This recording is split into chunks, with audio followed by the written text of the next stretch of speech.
You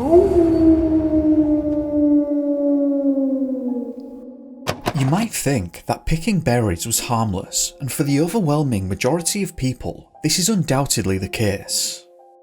However, for some, this isn't the case at all.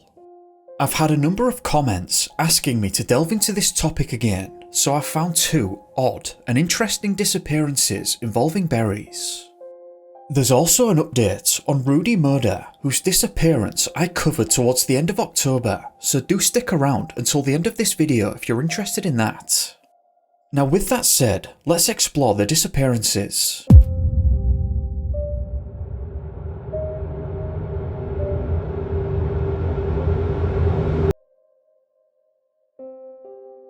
Eddie Hamilton was 2.5 years old when he disappeared from the Elrose district of Saskatoon in Canada. This occurred on the 6th of July 1928 when Eddie, with his family and neighbours, went out berry picking. It's not completely clear what happened, but what is clear is that at some stage the family and friends must have lost track of Eddie because soon his family realised he was no longer with them. The group spent some time looking for Eddie in an attempt to retrieve him, but they could find no trace of him at all. While this was ongoing, other members of the group went to seek help. The first report of this incident that I could find comes 5 days after the disappearance from the Lethbridge Herald, who reported this on the 11th of July of that year. The Elrose district today is the scene of one of the most highly organised and thorough searches for a missing person that has ever been made in the province. The quarry being little Eddie Hamilton, who disappeared last Friday when he was out berry picking with his family and some neighbours. It's important to note that for the 5 days prior this report, the official search was already well underway, and that entire time had many searchers present. Searchers noted that they were hoping to find footprints made by Eddie, but they were never found. At some stage, the lack of footprints split public thinking into two camps. Some held to the hypothesis that Eddie had simply wandered off and got lost, while others began to suspect that a third party may have been involved here and had carried him off, thus the lack of footprints. Though I'm not sure how they reasoned the said lack of footprints from the perpetrator. In any case, there'll be more on this soon. For now, let's have another look at the first article. Today, all available forces are being concentrated on the hunt. The Saskatoon Aero Club has sent one of their moth planes to the scene of activity. All places of business in surrounding towns and villages have declared a holiday to join in the hunt. It's hard to imagine something like that happening in the heavily corporate times of today, but this decision made by the business owners inflated the searchers' numbers by a lot. It was described as a volunteer search army and was thought to be comprised of over 1,500 people. The mounted police have sent reinforcements from nearby detachments to direct operations. A veritable cavalcade of autos is roaming over the countryside, and hundreds of searchers are swarming over the hills, covering every inch of the ground. The volunteer army of searchers met at the hills at 9 AM and organised under the direction of mounted police. White Bear Lake, a shallow, long strip of water at the foot of the hills, has been dragged, but without success. Just to be specific about what they meant there, they did successfully drag the lake, but they're saying that Eddie wasn't located. This is going to have some amount of importance soon. The following day on the 12th, there were some interesting comments made. The Winnipeg Free Press stated this: "The 6th day of the search at Elrose for little Eddie Hamilton came to a close tonight without any clue being found to the child's whereabouts." However, they failed to mention this, reported by the Lethbridge Herald. The search is concentrated to date at a spot about 4 miles from the camp where a depression in some long grass, reported by the airplane, seems to indicate that a small person had been laying down there, and the spot has been measured and is 2½ feet long, which is apparently Eddie's height. No footprints have been found, but the fields in the vicinity are being closely combed. This is interesting because what was essentially being reported was that there were no footprints leading to the indentation, nor were there any surrounding.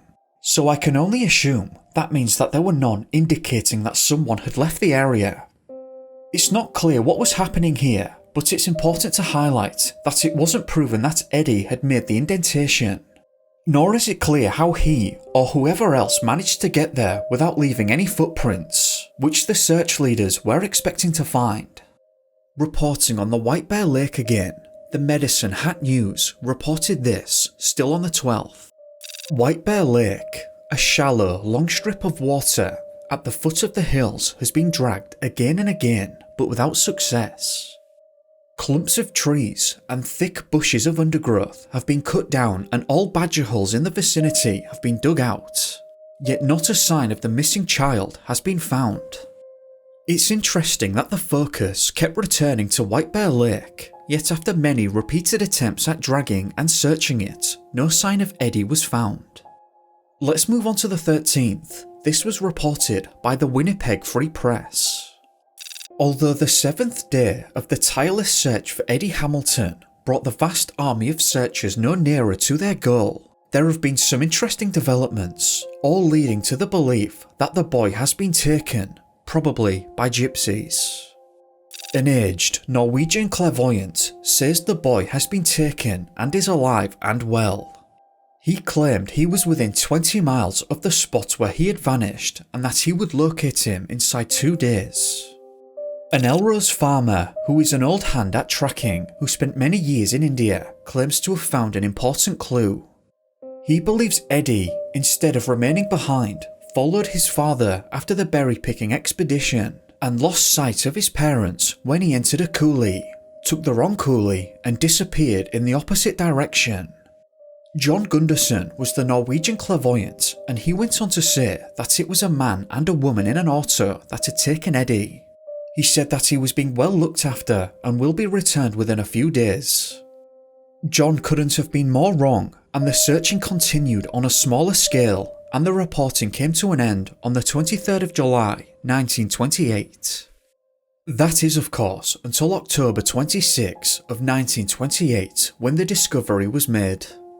Eddie Hamilton's body was found in the White Bear Lake, the same lake that had been repeatedly searched the months prior.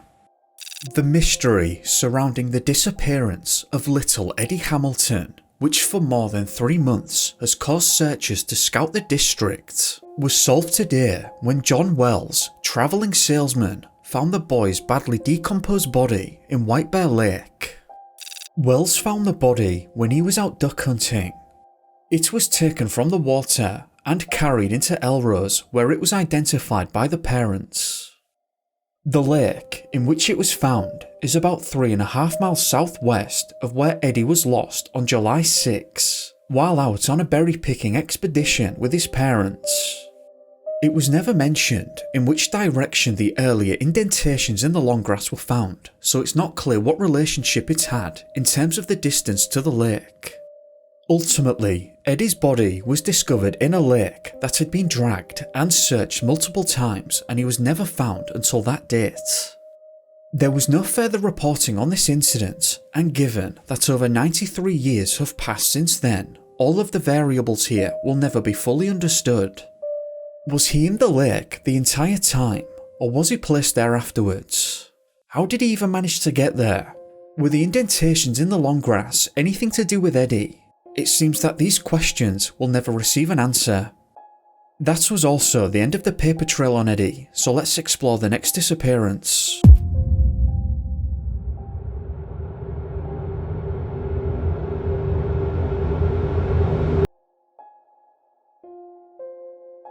Three-year-old Alvin Diggin disappeared on the 2nd of June 1942. At the time, he and his parents were picking berries in a wild strawberry patch on the Allegheny Mountains in Pennsylvania. The father was a farmer, and this is an activity that they all enjoyed doing together and had never had a problem before now. The parents said that they had no idea how Alvin managed to disappear. They said one moment they were laughing and having fun together while berry picking, and the next he just vanished. The authorities and the parents had concluded that Alvin must have just become distracted and wandered off into the nearby forests, though they didn't have a direction of travel. Here's a quote from the Warren Times Mirror. Their legs shielded by high leather boots, searchers ranged across a snake-infested Allegheny mountain area today hunting blonde 3-year-old Alvin Diggin, missing since Saturday. Searchlights were played through the woods last night and volunteers posted in a 2-square-mile area remained quiet in the hope of hearing the boy sob. The distraught father joined the search while Mrs. Diggin remained at home in an anxious state. Civil Air Patrols scanned the section yesterday and 150 farmers, policemen, firemen and Boy Scouts searched on the ground. The area is about a mile from the Susquehanna River in mountainous central Pennsylvania. Hills rise like cliffs from the shore. Bloodhounds from the Rockview branch of Western Penitentiary Bellefonte were brought into the search. Overshoes the boy wore and his sand pail were found in the wild strawberry patch from where he disappeared while his parents worked. These items were given to the dogs for a scent. The dogs never actually found Alvin's scent at any point during the search, nor is it understood why his shoes had been removed. Thankfully though, Alvin was found and in the end had spent 2 days and 2 nights alone in the forest. What was interesting was that when they found Alvin, he was clothesless at this point and was said to be in a confused state. Alvin Diggin, who was lost for 2 days and 2 nights in a snake-infested forest, was found crying and bewildered today 2 miles from his home. The briar patches and thick underbrush through which the blonde-haired boy wandered had ripped off all his clothing. Scratches covered his arms and legs, but he was otherwise uninjured. The clothing being ripped off by the underbrush seems to have been a hypothesis rather than absolute, given that they never actually found the clothing, other than the shoes, which were near to the point of disappearance.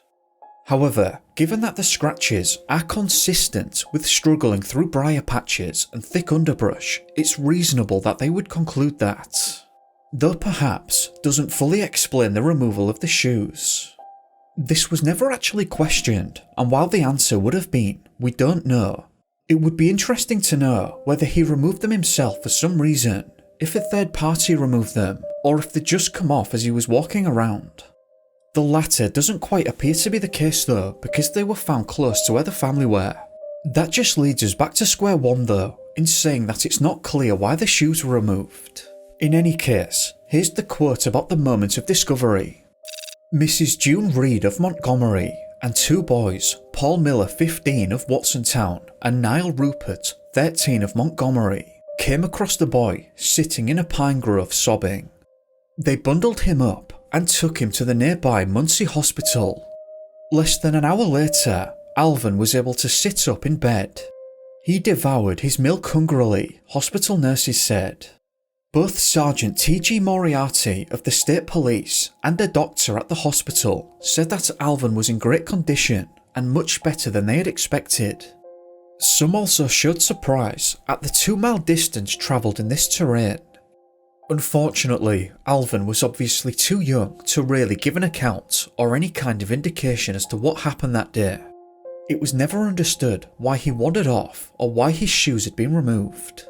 Also important to note was that there was absolutely no signs of abuse or anything of that nature. Given that, I suppose in the end, all that really matters is that he was found and returned safely and in better condition than had been anticipated by those involved. There was one final disappearance that I came across while researching this, but there was only one report made by the press. Elva Misner, 50 years old, disappeared while picking berries near Vintondale in Pennsylvania. Thankfully she was found, but there are some odd elements. Searchers yesterday morning found a red mill berry picker lost in the woods near Vintondale.